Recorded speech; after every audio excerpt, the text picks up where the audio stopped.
অন্তর্বর্তীকালীন সরকারকে বলবো, ডক্টর ইউনূসকে বলবো, এই জনগণের দাবি আপনাকে অবশ্যই মানতে হবে।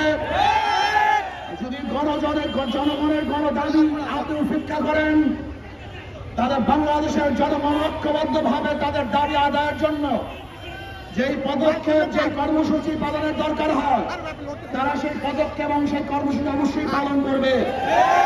আল্লাহ আমাদেরকে এবং আমাদের সবাইকে জনগণের সাথে কাজ করার এবং ইসলামের সাথে কাজ করার তৌফিক দান করেন।